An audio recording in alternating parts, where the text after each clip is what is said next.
What is up, Parker Hill? My name is Paul McGinnis. I'm one of the pastors here. This is week 2 in this series called Witness. And it's a series that takes a look at 7 of the miracles that Jesus did when he walked the earth several thousand years ago. And it's called Witness because these were written down by eyewitnesses. These were things that did not grow and become myths and legends over time. They were written down by people that saw them and heard them and experienced them in the first century. And they wrote them down so that we could then be witnesses ourselves. We could take a look at that evidence and decide for ourselves, who was this Jesus and what do we do about his life? And so I'm excited to take us into week 2 today. Here's kind of where we're headed. We're going to start by talking about some user reviews because that's fun and really helpful. Then I'm going to tell you what happened in 70 AD because I think it's going to give you a little bit of confidence about what we're reading. Then we'll finally get into John chapter 4 and the miracle that we're going to look at today. And finally, if we have time, we're going to tell you the story about Francis Collins because I think his remarkable story is one that captures so well some of the themes we're talking about. So welcome, glad you're here, glad you're watching online. If you're part of our online campus, so glad you could join us. Let's start with user reviews because we love user reviews, don't we? We don't buy anything, we don't go anywhere, we don't try until, we want to try before we buy. Right? We want to see how this looked on somebody else and hear what another customer had to say about it. We want to read the pros and cons. We want to see 5 stars, you know? And so whatever we go for, we're always trying to check out what other people thought. And this is a great benefit of our modern society, right? We don't have to kind of try it out for ourselves. We can see how it worked for other people.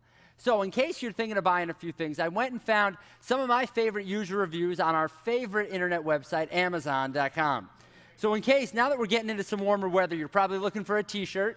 The 3 Wolf Moon t-shirt has become an internet phenomenon, not only because it's kind of a quirky shirt, but it has received some really hilarious reviews, like this one. I had a 2 Wolf t-shirt for a while. I didn't think life could get any better. I was wrong. Life got 50% better. No lie. Okay, so if you're looking for a good shirt, you can't go wrong with the 3 Wolf Moon t-shirt. Or maybe you want to save your money and go after the, get this, 85-inch Samsung ultra high definition TV. There's just so much, this says so much wrong about our culture, the fact that we are making TVs this big and weighing them in at a mere $4,000. But wait, before you buy, let's listen to this one user. This TV is fan-freaking-tastic. We are now living in the box that it came in, but even that is roomy, right? Of course it is. To fit that thing in there, it better be. And so just trade your mortgage for this television. This one is probably my favorite. This one, not only practical in the kitchen, but also a real marriage saver, the 571B banana slicer. What can I say about the 571B banana slicer that has not already been said about the wheel, penicillin, or the iPhone? One of the greatest inventions of all time.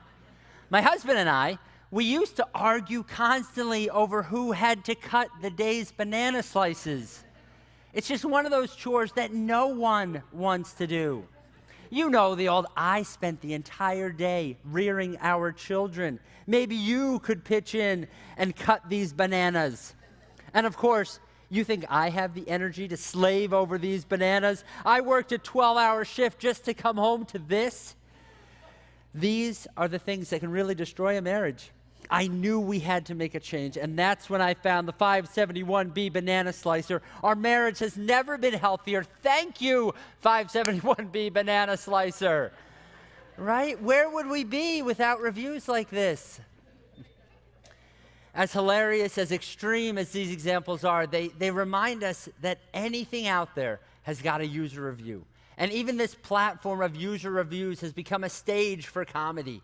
It just lets us know that this is true of our culture. We want to check things out first. We want to take a test drive. We want to see what other people think about it. And listen to this. It's no different with our faith. Our faith is no different. We want to see some user reviews. We don't want to be duped. We don't want to get too far into this thing and realize it's been a scam. And this is for good reason, right? There have been a lot of things, a lot of pretty dark and terrible things that have been done in the name of God, in the name of religion.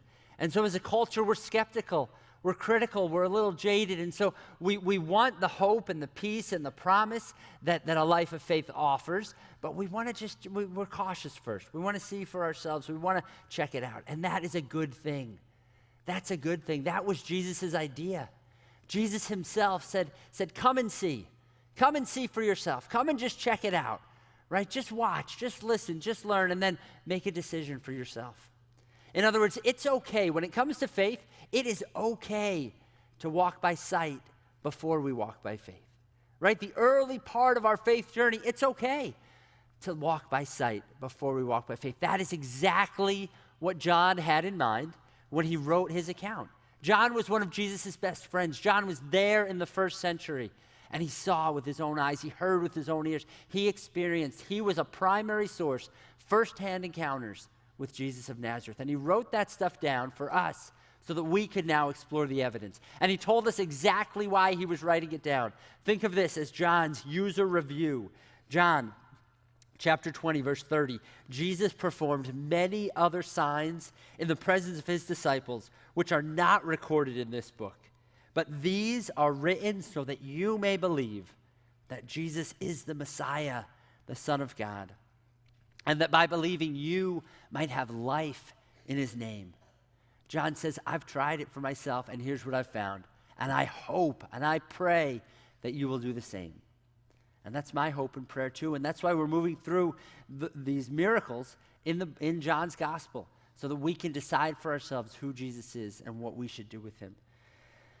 So before we take a look at the second miracle, last week we looked at the first one, today we'll look at the second. Before we do that, I want to just give you some confidence that what we're reading are the things that actually happened. I want to just give you a little 3 to 5 minute snapshot of why we can trust what we read in the Bible and in the New Testament. Mark did a little bit for this last week, right? He told us about Aunt Sally's secret sauce, remember all that? And the point that he made very well is that we can be confident that what we have today is an accurate representation of what was originally written. Yes, it's been copied and copied and copied and copied through the generations, through the centuries, but we found fragments of ancient manuscripts, and we have tons of them. And those ancient manuscripts accurately reflect what we have today. So we can have confidence that these stories have not grown over time. They haven't become myths and fables. What I want you to be confident of is that what we have today was written down almost immediately after it happened. Here's why that's important. Because if you go and start having these conversations with people who are skeptical and critical and anti-God and anti-Bible, they're going to tell you this, they're going to tell you that stuff was written down generations later. That stuff was written down hundreds of years later. That's the common misperception. Because if it can be written down hundreds of years later, then we can say, you see, that's how the miracles got made up. That's how people, that's when we inserted in this supernatural stuff and this resurrection stuff. But here's what I want you to understand. What happened in 70 AD is significant evidence that these things were not written down hundreds of years later or generations later. Let me give you a quick history lesson of what happened in 70 AD. First, in about 0 AD, plus or minus a few years, Jesus is born. About 33 years later, Jesus is crucified. Then, as we roll about 30 years later, 66 AD, and you can find this in any history of ancient Rome, 66 AD, this tension between the Jews and the Romans is at a boiling point, right? Rome is overseeing the whole empire, but there are these sects of Judaism, these sects of people from Israel that want to follow different laws and want to do different religious practices, and they're just grating on the nerves of the Romans. And finally, in 66 AD, General Vespasian decides that he's going to wipe out these Jews once and for all. And so he starts rolling into city after city, killing the Jews, taking them captive, crucifying them if he has to, and just destroying the Jewish people one by one, and essentially funneling them all into the city of Jerusalem. And so by the year 70 AD, Vespasian becomes emperor of Rome, and his son Titus decides to finish off what his father started. And so now there's just one last stronghold for the nation of Israel, one last collection of Jews, and they're in the city, the capital city of Jerusalem. And there's a wall around it, and there's a moat around it, and they're trying to keep safe inside the city, and Titus is outside the city, and he's captured some of them, and he's crucifying them hundreds at a time. And finally, on August 6th, 70 AD, on August 6th, in the year 70 AD, any historian will tell you this, Titus breaks through the wall. He gets into the city. His troops rush the city and destroy the city. They burn down the Jewish temple, the center of their worship since Solomon built it hundreds of years earlier. They kill thousands of Jews. They capture tens of thousands and make them slaves. They expel the rest from the city. This has been going on since 66 AD. Now, this is 4 years of an onslaught against the Jewish people that I think is second only to the Holocaust in the atrocities committed against the Jews. Why is this important? Because none of the New Testament writers, not Matthew, not Mark, not Luke, not John, none of them mention a word about this. Matthew, Mark, Luke, John. Peter doesn't say anything about it. James doesn't say anything about it. Paul doesn't say anything about it. None of them say a word. Nobody offers comfort to those that have lost loved ones. Nobody offers God's perspective on this suffering. Nobody tries to encourage the people to stand strong even under this onslaught. Why did no one mention anything about this in the New Testament writings? Because it hadn't happened yet. These guys wrote their accounts in the 30s and 40s and 50s and 60s. They wrote these accounts immediately after they happened. If you were writing a history of New York City in the year 2002, you would include what happened to the World Trade Center. But if you were writing a history of New York City in the year 2000, you wouldn't, because it hadn't happened yet. Listen to me. There is no evidence to support the claim that what we have in the New Testament was written hundreds of years later. But what happened in 70 AD, in my opinion, is strong evidence to support the fact that everything that's been written in the New Testament was written right when it happened, before 70 AD, in the early first part of the first century. You can be confident that what we have in our scripture was written down by eyewitnesses who saw it happen, who wrote it down nearly immediately, and today we have an accurate copy of what they wrote down. So, take that with you. Now let's look at one of those accounts. Let's look at what John wrote down. Let's look at what he saw with his own eyes. This is the second miracle he wants to draw our attention to. It's in John chapter 4. But before we look at this, I want you to see what Jesus has been doing since John chapter 2. That's where we were last week. Last week, Mark took us through the first miracle, Jesus turning the water to wine at a wedding in Cana. John 2:11. What Jesus did here in Cana of Galilee was the first of the signs through which he revealed his glory. Listen to this. And his disciples believed in him. Look at the very next verse, John 2:12. After this, he went down to Capernaum, and he stayed there for 2 days. Those of you who are looking at the map are starting to think, wait a second, how do you go down to Capernaum when it's a little bit north? Often when you see those kind of markers, they're talking more about topography than they are geography, right? It's more about the elevation, the mountains, the hills, the valleys. And so Capernaum was a higher elevation, and so it was a lower, so they went down to Capernaum.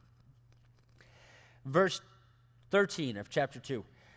When it was almost time for the Jewish Passover, Jesus went up to Jerusalem. Again, he's going south, but Jerusalem's on a mountain. Verse 23, now while he was in Jerusalem at the Passover festival, many people, listen to this, saw the signs that he was performing and believed in his name. Does that sound familiar? What happened in Cana? They saw the miracle that he performed, and then they believed. What happened in Jerusalem? They saw the miracle, and then they believed. At this time in history, John's drawing our attention to the fact that seeing is believing, and rightfully so. If this guy is claiming to be God, he's claiming to have the power to forgive sin. Later on, he would claim to be able to raise the dead and connect us to God. If he's making those claims, he better back that up. You better show us some evidence. You better show us so we can see with our own eyes. And so seeing was believing at this point in history. And John keeps using this word believe. The people are believing in him in Cana. The people are believing in him in Jerusalem. What I think John does now in chapter 3 is calls a little time out, right? He stops from this travel journal of just chronicling exactly where Jesus was going, and he drills down on this idea of believing. What is it they were believing? What was at the core? What were they believing in, and what did it mean? What was the heart of this, and how could you summarize it? And so John chapter 3 is a fascinating conversation with one of the religious leaders, a conversation with Nicodemus that includes this remarkable summary. And this may be all some of you need to hear. You need to camp out on this one summary and let it sink in. God so loved the world that he gave his one and only Son, that whoever believes, there's that word again, whoever believes in him shall not perish, but have eternal life. For God did not send his Son into the world to condemn the world, but to save the world through him. That's it, my friends. That is it in a nutshell. That is what John wants us to understand. That's the core of the good news of Jesus. That is the story that God is writing, that God loved you so much that he acted on that love. He gave his only Son, and that Son gave his very life. And if you would believe in him, if you would choose to follow him, you don't need to perish. You don't need to be afraid. You don't need to be alone. You can have eternal life. You see, God didn't come to this planet to condemn us. God came to this planet to save us and rescue and redeem us. Some of you need to hear that. You need to camp on that. And you need to respond to that. Then we're done with the timeout. Time in again. We're back to the travel journal. John chapter 4, verse 4. Now Jesus had to go through Samaria. And in Samaria, he meets this woman. We call her the woman at the well. She's not Jewish. She's a Samaritan. Jesus does not perform a miracle or do any sign in her presence, and yet she believes in who he is just based on their conversation. But that's not all. Chapter 4, verse 39, many of the Samaritans from that whole town believed in him because of the woman's testimony. This is different, isn't it? In Cana, they saw and they believed. In Jerusalem, they saw and they believed. But here in Samaria, people that aren't even Jewish people, they didn't need to see. They heard, and she believed. And then other people heard her testimony, and they believed. And right now, I believe what John is doing and what Jesus did is giving us some foreshadowing. Right at this point in history, it makes sense that seeing is believing. We need firsthand, eyewitness, primary source accounts. But that's not always going to be possible, is it? We can't all be there at the wedding. We can't all be there at Passover in Jerusalem. And so at some point, we need to shift away from needing firsthand accounts to being able to believe in other people's accurate testimony. Doesn't that sound familiar? Doesn't that sound like the stage of history that we are in? And Jesus would be very clear about that at the end of his life. In fact, after his life and after his resurrection, one of his own disciples says to the other disciples, I am not going to believe unless I see for myself. I'm not going to believe unless I feel his body, touch his hands for myself.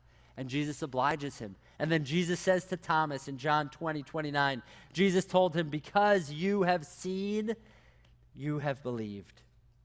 But blessed are those who have not seen and yet have believed. That's us, folks. We're not there in the first century, but we need to believe because of someone else's testimony, someone else's evidence, someone else's user review. And Jesus is setting the stage that there needs to be a shift from seeing as believing to now believing based on the evidence. And this next account in John chapter 4 is a perfect picture of that. John 4:43. After the 2 days in Samaria, those 2 days that he spent with the woman and with that whole community, he left for Galilee, back up north, his hometown, his region. Now, Jesus himself had pointed out that a prophet has no honor in his own country. In other words, that's where they need to see in order to believe. That's where the belief is coming a little more difficult. Verse 45, when he arrived in Galilee, the Galileans welcomed him. They had seen all that he had done in Jerusalem at the Passover festival, for they also had been there. Once more, he visited Cana in Galilee, where he had turned the water to wine. And there was a certain royal official whose son lay sick at Capernaum. Do those cities sound familiar? This is where Jesus started his tour. He was in Cana. He was turning the water to wine. He stopped in Capernaum. He didn't do much there, but he was there for 2 days.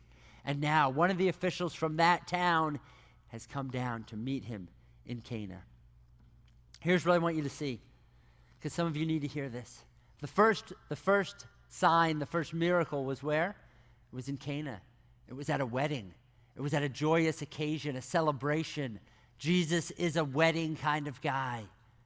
But this second miracle, this is for about the opposite end of the spectrum. A child, terminally ill. Jesus is a hospice kind of guy as well. And some of you need to know that because we experience both. We have plenty of moments of joy and optimism and hope, and Jesus is there celebrating with us. And yet we also have plenty of moments of despair and doubt and fear. And Jesus is there comforting us as well. Jesus is with us at the weddings and at the graduations, and he's also with us in the hospital and the orphanage. Some of you need to know that because he's with you in your highs and your lows, and he's greater than both. When this man heard that Jesus had arrived in Galilee from Judea, he went to him and he begged him to come and heal his son, who was close to death. Now, this is off the record. I don't know if this is what's happening. I'm just imagining this because Jesus had been up in Capernaum not long ago. Why didn't the man talk to him then? Well, maybe his son wasn't sick then. And when things are going well, we don't really see the need to go after Jesus. Right? When things are okay, we think we can do it on our own. But maybe sometime between Jesus' visit to Capernaum and then down to Jerusalem, and now he's back in Cana, sometime in that setting, the son got sick. And all bets are off. And we're willing to try anything, and we're willing to take desperate measures, and some of you have been there. In fact, that's why some of you are here today, because the bottom has fallen out, and you don't know where else to go and what else to do, and you used to keep God at a distance and God at arm's length, but now you're willing to try anything and to check out anything, if only you could find some hope, some forgiveness, and some peace. And that's okay. Jesus doesn't keep you at arm's length because of that. And so this guy and his wife, I'm guessing, start talking, and he's willing to do anything. And I'm sure his wife says, you know what? We've heard the rumors of this Jesus. We didn't meet him. We're not following him yet. We've heard the rumors of what he's done. Maybe he can help.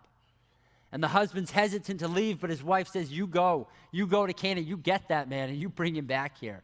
And he doesn't quite want to leave, and she's adamant, no, don't stay here. You go get that man and bring him back. And by foot, this would have been an 8-hour journey. This man's an official, so maybe he's got a chariot. Maybe he can do it in 2 or 3 hours. We don't know. But he goes. He's desperate. And he begged Jesus to come with him and heal his son, who was close to death. Now, Jesus' response is not as rude as it sounds. I think we've lost something in translation. I think what Jesus is doing, and this is backed up by what we've seen so far, Jesus is just stating the reality at this point in history. Verse 48, unless you people see signs and wonders, Jesus told them, you will never believe. Right? He's back in Cana. He's back with his own people, the Jewish people, and he's saying, this is what it takes. You need to see signs. You need to see wonders. You need to see miracles. You need some evidence in order to believe. And that's okay. I would need evidence too if you claim to be God. Seeing is believing. That's just the way it is. But Jesus is about to introduce something new. And we caught a glimpse of it in Samaria, a group of people there who didn't need to see. They just need to hear some credible testimony, and they believed. And now Jesus is going to challenge this official to give us another example of what's coming next. And so, verse 49, the royal official said, sir, come down before my child dies. And Jesus says, go. Jesus replied, your son will live. It's an interesting response because Jesus is not doing what the man asks. And I'm sure that this man is thinking to himself, no. I need you to come with me, right? I need to see in order to believe. And plus, Jesus, you don't know my wife, right? She told me to come back with you. And if I come back empty-handed, there's going to be 2 deaths in my house and not just one, right? And some of you husbands know exactly what I'm saying because you've been sent to the store to get that specific thing, right? And she told you the brand and she told you how many ounces and you didn't write it down and she gave you the coupon, but you didn't keep that. And now you're looking at the shelf and you're saying, dear God, I don't know, just guide my hand, maybe I will, by some miracle, I will grab the right thing. And you never do, right? And this guy's probably thinking the same thing. I'm not going to get this quite right. Jesus, I need you to come with me. And I love this conversation because this is the conversation that some of you are having with Jesus. We're telling him to come and fix my situation. Come and bless my mess. Come and enter into my stuff. And what's Jesus saying back to you? Go. You go. You take a step of faith. You show me some obedience. You show me that you're going to do your part. And I'm not saying Jesus is unwilling to come. He has already come. He is with us, but he asks something of us. And it's not enough for us to just sit in our seats and tell him to do all the work if we're not willing to take a step of faith, if we're not willing to be obedient to what he calls us to do, if we're not willing to do our part. And so we say, Jesus, come and fix my marriage. And he says, you go and offer forgiveness again and again. We say, Jesus, come and help me with my kids. And he says, go. You offer them your time and your presence and your patience. Jesus, come and provide for my finances because the bills just keep rolling in. And Jesus says, you go and get a job and stay dependable at your job and then live within your means. You do what you can do. Jesus, come and care for me. And Jesus says, you go and love your neighbor and love the enemy and love the stranger. Jesus is calling each of us to play a part. Yes, he has come, but now will you go? Will you take that step? Will you be obedient? Will you live how he's inviting you to live? The next phrase, the best part of the whole story, in my opinion, because that official, he was willing to go. He was willing to do his part. The man took Jesus at his word and departed. He had not seen a sign. He had not experienced a miracle. He was not a firsthand eyewitness of what Jesus could do. All he had were rumors. All he had were other people's testimony. All he had were the user reviews that other people were giving about Jesus. And yet, listen to this, the evidence was compelling enough to prompt him to take a next step. The evidence was strong enough to prompt him to take one step in God's direction. And so he does. And when he was still on the way, his servants met him with the news that his boy was living. And when he inquired as to the time when his son got better, they said to him, yesterday at 1 p.m, the fever left him. And then the father realized that that was the exact time when Jesus had said to him, your son will live. And in that moment, his heart leapt, and his pace quickened, and his perspective changed, and his faith grew. Because this man who not long ago only had rumors, he had no firsthand experience, and yet he took a step of faith. Now he had firsthand experience. Now he saw for himself. He experienced for himself what Jesus could do. He took a step, and God came through. And now he had a story to tell. He had a user review to write. And in verse 54, so he and his whole household believed. This was the second sign that Jesus performed after coming from Judea to Galilee. I love this story because it's a picture of exactly where we are and exactly what Jesus wants from us. You see, we're not eyewitnesses. We weren't there. We didn't have the firsthand primary source experience. But what we do have and what you can be confident of is that we have accounts that were written down immediately after they happened and accounts that are as accurate today as they were when they were written. And so we can see for ourselves, we can examine the evidence. And friends, the evidence is compelling enough to prompt you to take another step in Jesus' direction. And so here are 3 moves that I'm going to suggest you make.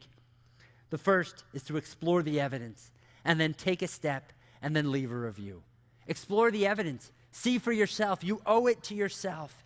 If you're skeptical, if you're unsure, that's a good thing. That just tells me that you're being thoughtful, you're being intentional, you're counting the cost, you're weighing it out for yourself, and that's brilliant. Well done. Don't believe me when I tell you this stuff is true, and don't believe the cynics that tell you it's all fables and made up. Check it out for yourself. Like no other time in history, we have the ability to do that. You can read, you can listen, you can watch. Read John's gospel. Read it with us from now until Easter. One chapter a day. Read it for yourself. These first century accounts that were written down immediately after they happened. Read them for yourself and see what you think. Read Lee Strobel's book, The Case for Christ. Lee Strobel was an atheist and a journalist for the Chicago Tribune who set out to disprove these myths about Jesus. Read what he found out.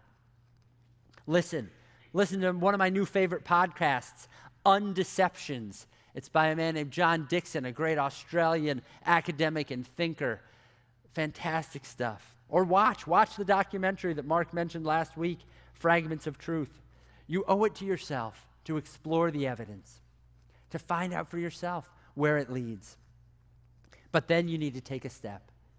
If you don't think the evidence is compelling, then take a step in the opposite direction. But if you think that the evidence for the life and the ministry of Jesus are compelling, then take a step toward him. Right? It's okay at the start of your journey to walk by sight, but sooner or later, Jesus is going to invite you to walk by faith. Because it's only when we do that that we get our own firsthand encounter, our own firsthand experience that grows our faith. At some point, you need to take a step. Because listen to me, you do not need to know everything to believe something. You do not need to understand everything in order to trust someone. Yeah, there will always be more questions and more cynicism and more doubt. But once there's enough evidence, take a step. Take a step in Jesus' direction. Take him at his word and go. It was Read Across America week. So in the style of Dr. Seuss, here's what Jesus may be saying to you. If you like what you see, take a step toward me. If you like what you hear, take a step and draw near. Right? That might be what needs to ring in your head today. If you like what you see, take a step toward me. If you like what you hear, take a step and draw near. And he's not just inviting the cynics and the skeptics to do that. Jesus invites every one of us to continue to take a next step, to get to know him better, to trust him a little bit more, to take another step of obedience, to watch him come through, watch him provide, and continue that walk for the rest of our lives. Examine the evidence, take a step, and then write a review. Write a review. Write your own review. Let your life tell the story of what Jesus has done. Because listen, you have no idea who's watching. You have no idea who is waiting to see, okay, this person goes to church, this person claims to be a Christian. Let me see how it looks in their life. Let me see what Jesus has done for them. And you're not going to be perfect, and I'm not going to be perfect, but we can at least be a little better off than we were before. If we've received grace, let's extend grace. If we've been loved, let's overflow with love. If we've been forgiven, let's be forgiving. Let our lives write a review that points people to who God is. Your story could have this ripple effect. And think about it from our story today. Maybe just like this official, he just shares the story with his family, and his whole family believes. Think about the woman in Samaria. She shared it with her whole neighborhood, and the whole community began to follow and believe. Think about John, who experienced this firsthand, and he wrote it down, and it's been copied for centuries, and it's been translated to almost every language in the world. You have no idea how wide-reaching your story may be. When you write a review, when you tell of what God has done in your life, that's irrefutable. And people may have doubts and questions about these other things, but you can say, here's the peace that I've found. Here's the forgiveness that I've found. Here's the purpose that I've found. And with your own life, you write a review. I'd love to tell you the story about Francis Collins, but we do not have time for that. And so here's what I'll do for you. A little bonus content. I'll record a video. I'll tell that story in a couple minutes. And you check out our Facebook page this week. You check out our social media feeds. I'll tell you that story about Francis Collins because it's a perfect illustration of examining the evidence and taking a step and then writing a review that has a remarkable reach. But what I want you to know is that the evidence about Jesus of Nazareth, that evidence is compelling enough for you to take a next step, whatever that might be. And you start taking those steps and you see for yourself. And then you, with your life, with your love, write a review that will point other people to our God who came to save us and rescue us and lead us toward life. God, we thank you so much. We thank you for what we have in your word. We thank you for these accurate accounts of who you are and what you've done. We thank you for the fact that you have kept that, preserved that through the centuries so that we could see and know for ourselves, so that we could see the eyewitness accounts of who you are and what you did in the first century. And God, that we're never going to have proof, but we have plenty of evidence. We have plenty of evidence that you are who you say you are. God, enough that we can take a step in your direction and that you will come through for us. And I thank you that you've done that for me. You've done that for so many here at Parker Hill, and you stand ready to show yourself real and reliable to those that are on the fence. God, I just pray that many would be drawn toward you because of the evidence that you lead into our lives every day. It's in your name we pray. Amen.